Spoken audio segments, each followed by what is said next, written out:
Hello વિદ્યાર્થી મિત્રો,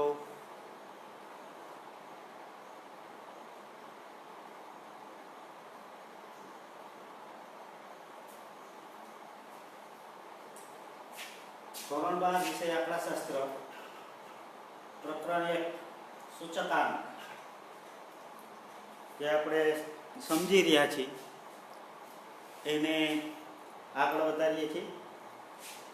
જો ગઈકાલના છેલ્લા પીરિયડ સુધીમાં આપણે આધાર વર્ષની પસંદગી માટે અચળ આધારની રીત સમજી ગયા. હવે આધાર વર્ષની પસંદગીની બીજી રીત છે જેનું નામ છે પરંપરિત આધારની રીત. તો આજે આપણે આ પરંપરિત આધારની રીત જે છે એને સમજીશું અને એનો પણ એક એક્ઝામ્પલ છે સમજીશું.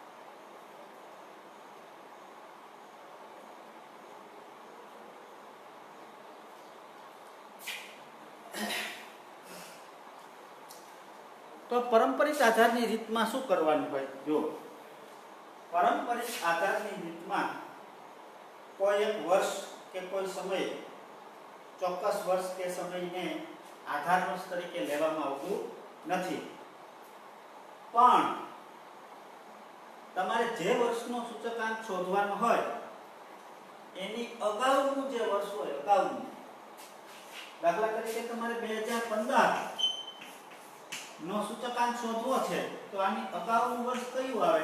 2014. તો 2014 નું જે વર્ષ છે એને આધાર વર્ષ તરીકે લેવાનું હોય. અગાઉના વર્ષને તમારે આધાર વર્ષ તરીકે લેવાનું હોય. પછી 16 નું જ્યારે તમે સૂચકાંક ગણો, વર્ષ 2016 નો, તો આની અગાઉનું વર્ષ કયું છે? 2015. તો 2015 ના વર્ષને આધાર વર્ષ તરીકે લેવાનું હોય. એટલે કે તમારે જે વર્ષનો સૂચકાંક શોધવાનો છે એની અગાઉના વર્ષને આધાર વર્ષ તરીકે લેવાનું. એનો અર્થ એવો થાય કે અહીંયા આધાર વર્ષ છે એ દરેક વખતે બદલાતું રહેશે. અહીંયા આધાર વર્ષ જો કેવી રીતે થશે? આ 14 નો સૂચકાંક શોધવો હોય તો આધાર વર્ષ 13 થશે, 15 નો શોધવો હોય ત્યારે 14 થશે, 16 નો શોધવાનો હોય ત્યારે 15 થશે. તો આ વર્ષના સૂચકાંક શોધવા માટે એની અગાઉના વર્ષને આધાર વર્ષ તરીકે લેવાનું છે. હવે અહીંયા આ રીતની અંદર આધાર વર્ષ સતત બદલાતું રહેતું હોવાથી આ રીતને પરંપરિત આધારની રીત કહેવામાં આવે છે. અને સૂચકાંક શોધવાનું સૂત્ર તો એ જ છે, P1/P0 * 100. તો આ રીતે પરંપરિત આધારની રીતે સૂચકાંક મેળવવામાં આવે છે. તો લોકો આ રીતમાં કોઈ એક વર્ષ કે સમયને આધાર વર્ષ તરીકે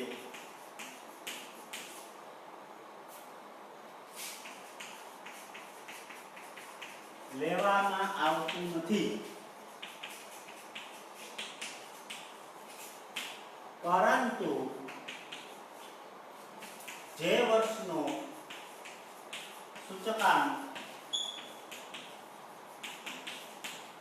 મેળવવાનો હોય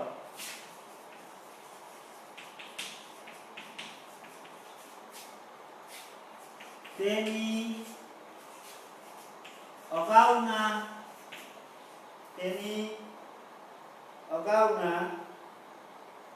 વર્ષને આધાર વર્ષ તરીકે તરીકે લેવામાં આવે છે.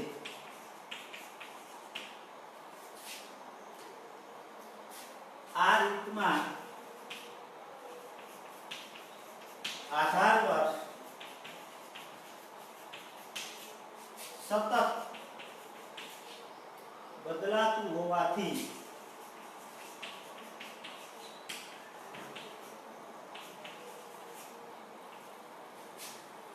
આ રીતને પારંપરિક આધારની રીત કહે છે.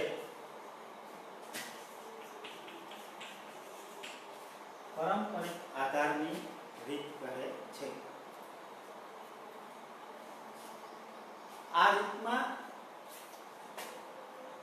હવે અહીંયા તમને કોઈ ચોક્કસ આધાર વર્ષ આપેલું હશે નહીં, આધાર વર્ષ આપ્યું હશે નહીં, તો અહીંયા આધાર વર્ષ ન આપ્યું હોય તો તમને જે દાખલો પૂછ્યો હોય એમાં શરૂઆતનું જે પહેલું વર્ષ હોય એનો સૂચકાંક તમારે કેટલો લેવો પડે? 100 લેવો પડે. પારંપરિક આધારની રીતે દાખલો ગણવામાં પ્રથમ વર્ષનો સૂચકાંક 100 લેવો પડે. બરાબર? 100 આવે કેવી રીતે આપણે દાખલો ગણશું ત્યારે સમજશું. અત્યારે આ સમજી લઈએ. આ રીતમાં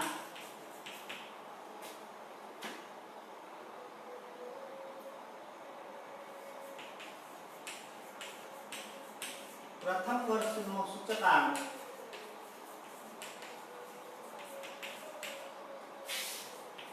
100 લેવામાં આવે છે.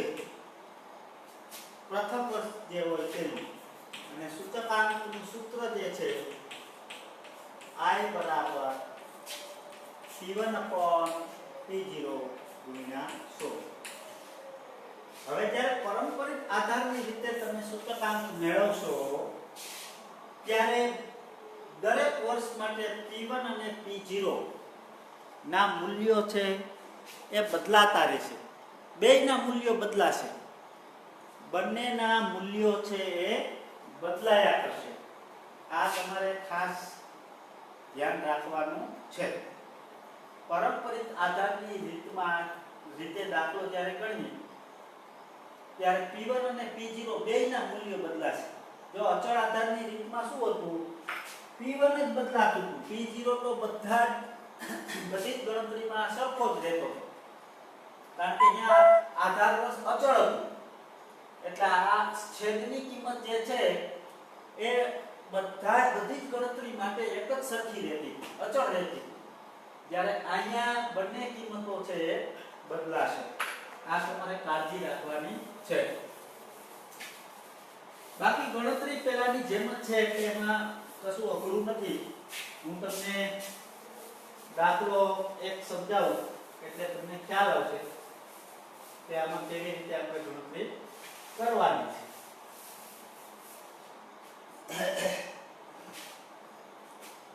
જો નમૂનાનો ચોથો દાખલો આપ્યો છે એ પારંપરિક આધારની રીતે સૂચકાંક શોધવાનો છે. પાંચમો છે એ અચળ અને પારંપરિક રીતે છે. છઠ્ઠો છે પણ અચળ અને પારંપરિક રીતે સમૂહનો સામાન્ય સૂચકાંક ગણવાનો છે. અચળ આધારની રીતે અને પારંપરિક આધારની રીતે. અને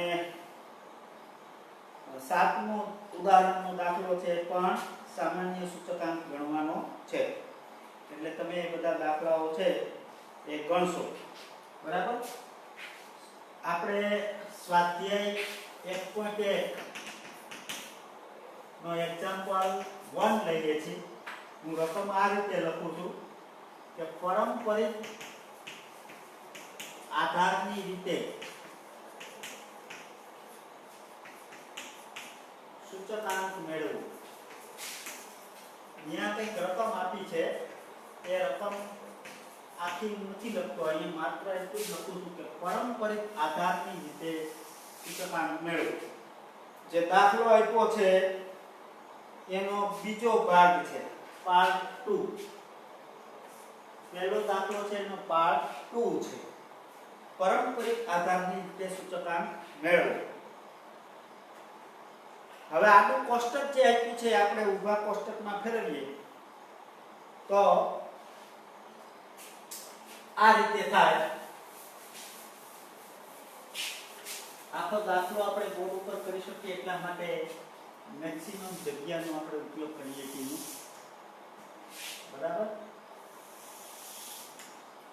પહેલું છે ખાનું વર્ષનું, તો પહેલું વર્ષનું ખાનું, પછી કિંમત આપી છે એનું ખાનું, અને પછી ગણતરી કરવાની છે એનું ખાનું.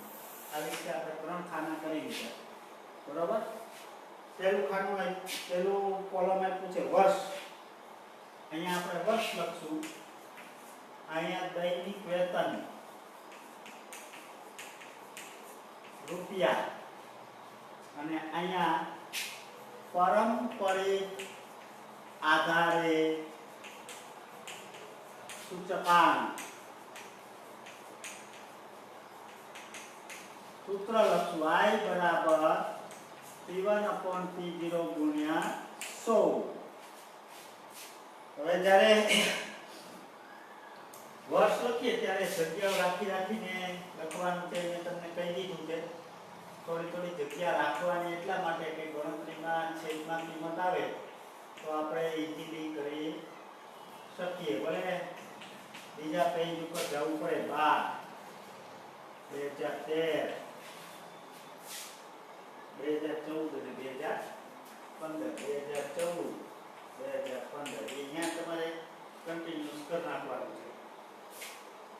275 284 289 275 284 289 397 293 297 313 and last 2 28 અને 45 328 અને 345 આ રીતે આપણને કિંમતો આપી છે. બરાબર. ઓકે. હવે પારંપરિક આધારની રીતે જ્યારે સૂચકાંક ગણતા હોઈએ ત્યારે મેં નોંધમાં તમને લખાવી દીધું છે કે પ્રથમ જે વર્ષ હોય આ દાખલાનું પ્રથમ વર્ષ 2008 છે. આ દાખલાનું પ્રથમ વર્ષ 2008 છે. તો 2008 નો સૂચકાંક આપણે કેટલો લઈશું? 100. હવે 100 કેવી રીતે આવે એને સમજી લઈએ. તો કે અત્યારે 2008 નું વર્ષ ચાલુ વર્ષ હોય, અત્યારે 2008 એ ચાલુ વર્ષ હોય તો આની અગાઉનું વર્ષ કયું હોય? તો કે 2007. હે. હવે 2007 નો ભાવ તો આપણને આપ્યો નથી, તો આપણે કાલ્પનિક ભાવ કેવો લેવાનો? કે 2008 માં જેવો એનો ભાવ છે જેટલો એટલો જ છે. એટલે આ થઈ ગયું P1, આ થઈ ગયું P1, અને આનો ભાવ એટલો જ છે એ કલ્પના કરવાની, એ થઈ ગયું P0. તો 275 ના છેદમાં 275 ગુણ્યા 100 બરાબર 100. બરાબર. આ પહેલાની કિંમત આવી ગઈ. આ ડાયરેક્ટ તમે લખી શકો બરાબર 100 કરીને. હવે પછીની જે ગણતરીઓ છે એ મેં તમને લખાયું એ રીતે કરવાની છે કે હવે 2009 નું ચાલુ વર્ષ હોય, ચાલુ વર્ષ 2009, અત્યારે 2009 હોય તો 2009 નો જે ભાવ છે એ P1 આ થશે, P1 આ થશે. અને 2009 ની આગળનું વર્ષ કયું છે? તો કે 2008. તો 2008 નો જે ભાવ છે એ P0 થશે. એટલે P0 આ થઈ ગયું. તો P1 284 ના છેદમાં P0 275 ગુણ્યા 100 આ રીતે થશે. અને આમનો તમે ભાગાકાર કરશો એટલે તમને જે સૂચકાંક મળશે એ 103.27 103.27 મળશે. હવે 2010 છે એ ચાલુ વર્ષ હોય તો 2010 અત્યારનું ચાલુ વર્ષ હોય તો એનો જે ભાવ છે 289 P1 થશે અને P0 કોણ થશે તો કે 2010 ની આગળનું વર્ષ 9 નો ભાવ 84 ગુણ્યા 100 બરાબર એ થશે 101.76 ભાગાકાર કરશો એટલે 1.76 આટલો આવશે. આટલા ઉપરથી તમે સમજી ગયા છો કદાચ કે આમાં જો બદલા કરે P1 અને P0 બંને બદલે છે. આ P1 284 હતું, આ P1 289 થઈ ગયું, આ P0 275 હતું, આ P0 284 થઈ ગયું. બરાબર? આ રીતે બંને બદલા કરે. 2011 માટે કેમ થશે તો કે 293/289 આ ગુણ્યા 100 293/289 ગુણ્યા 101.38 થશે. 101.38 97 માં કેમ થશે 297 297/293 multiplied by 100 293/297 101.37 આમના માટે કેમ થશે 313/297 ગુણ્યા 100 313 105.39 એના પછી 14 ની કિંમત છે 328 તો એના માટે કેમ થશે તો કે 328/313 ગુણ્યા 100 બરાબર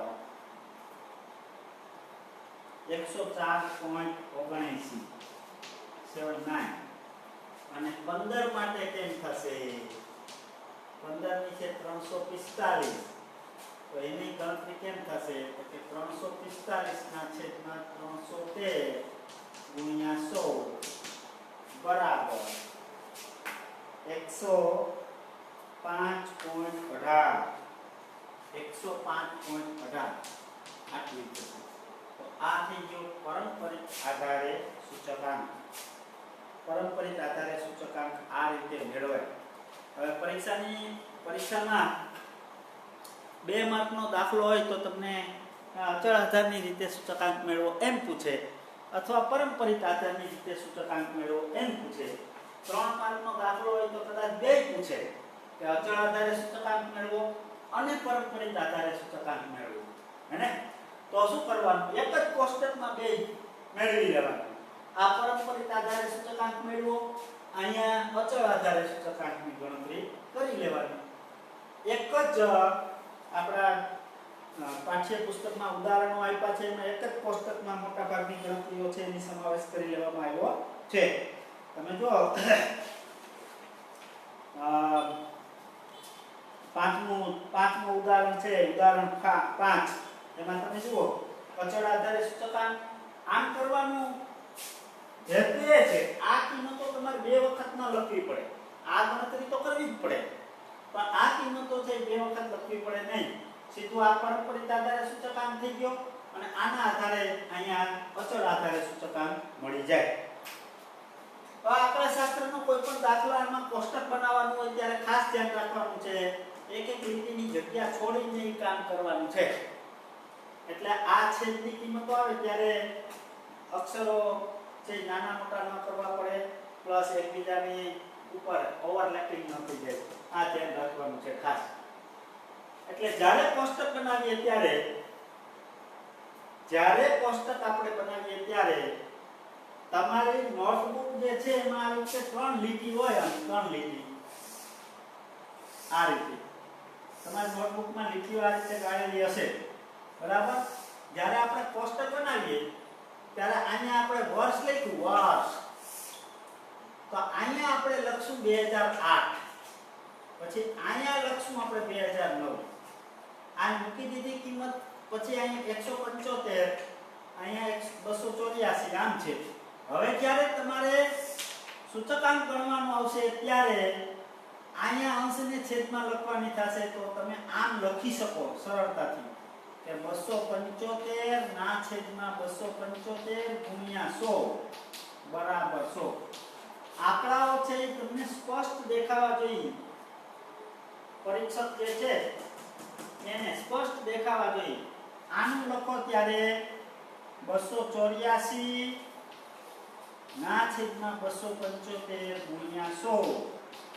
આંકડા છે સ્પષ્ટ દેખાય એ રીતે સરસ રીતે કોષ્ટક બનાવવાના છે. આ ધ્યાન રાખવાનું છે ખાસ.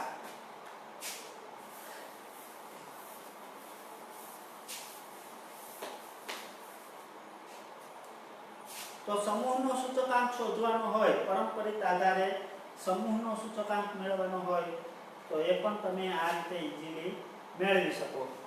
આ દાખલામાં ત્રીજો પ્રકાર આપ્યો છે, એને સમજી લઈએ આપણે.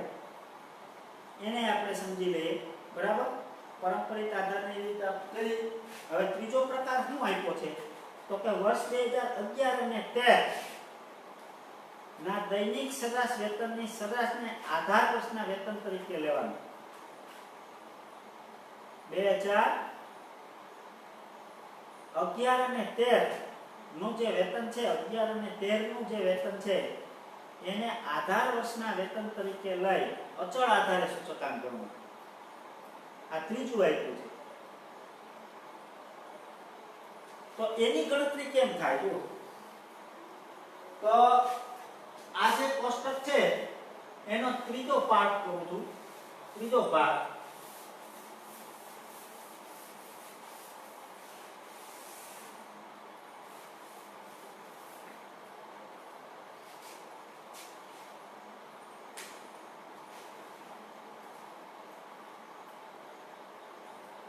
ન્યા શું લખશું? તો પહેલા દાખલાનો ત્રીજો ભાગ એટલે ત્રીજો પાર્ટ આવી ગયો. કોષ્ટક આનું આ છે, હે? સરેરાશ વેતનના આધારે સરેરાશ વેતનના આધારે સૂચકાંક. હવે પહેલા તમારે લખવાનું છે કે વર્ષ 2011 અને 13. પહેલા આ લખવાનું છે વર્ષ 2011 અને 2013 ના દૈનિક વેતન કેટલા છે. તો 11 માં વેતન કેટલું છે? 293. અને 13 માં કેટલું છે? 313. 297, 293 અને 313. 293 અને 313 ની સરેરાશ કેટલી મળે? તો કે 293 વત્તા 313 ભાગ્યા 2. સરેરાશ એટલે મધ્યક. બે કિંમતોનો સરવાળો ભાગ્યા 2. 3 વર્ષ આપ્યા હોય તો ત્રણેય કિંમતનો સરવાળો ભાગ્યા 3. બીજા દાખલાઓની નું ગાઈડન્સ પણ, માર્ગદર્શન પણ આમની સાથે સાથે તમને આપતો જાવ છું કે 2 વર્ષ હોય તો આમ ગણાય, 3 વર્ષ હોય તો શું કરાય? તો કે 3 વર્ષ હોય તો 3 વર્ષના દૈનિક વેતનનો સરવાળો ભાગ્યા 3. અવલોકન સંખ્યા વડે ભાગી નાખવાના. સરવાળો કરીએ તો 6, 10 ની 0, વધી આવી 1, 6 ભાગ્યા 2. ભાગાકાર કરીએ એટલે 303. તો સરેરાશ વેતન જે આવ્યું, આ 2 વર્ષનું સરેરાશ વેતન જે આવ્યું 303 આવ્યું.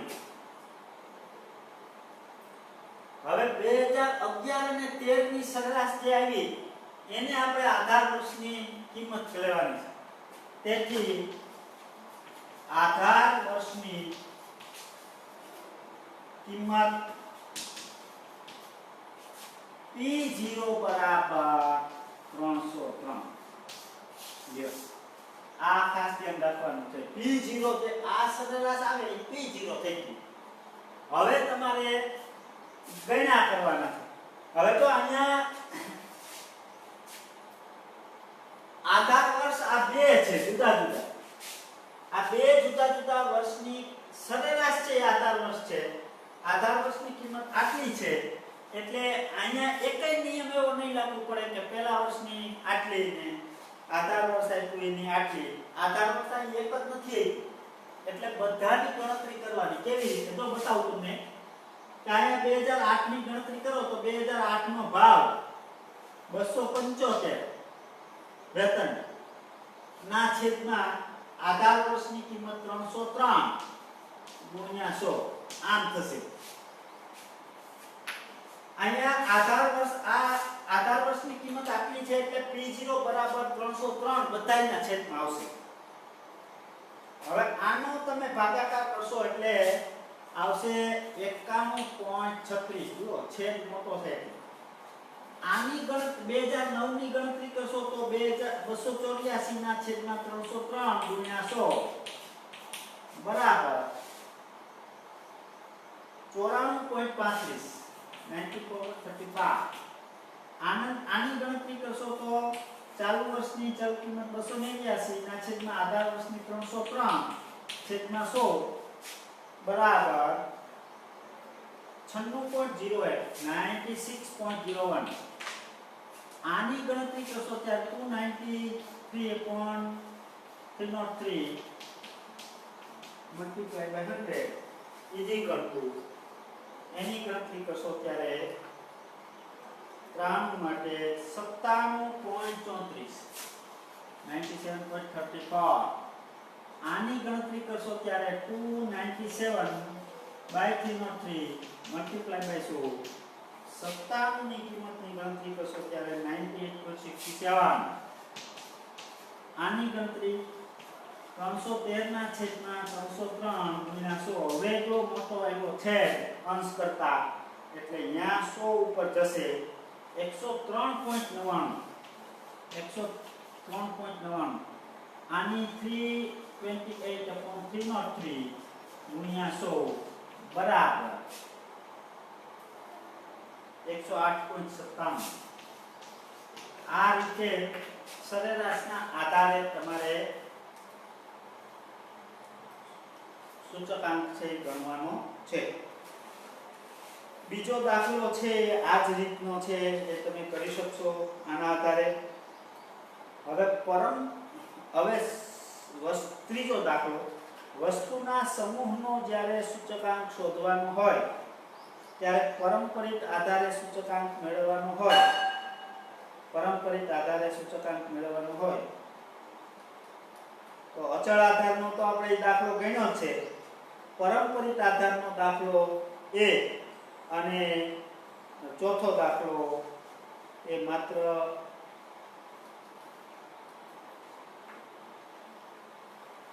અચળ આધારે ગણવાનો છે પણ છતાં એને ગણી નાખજો એટલે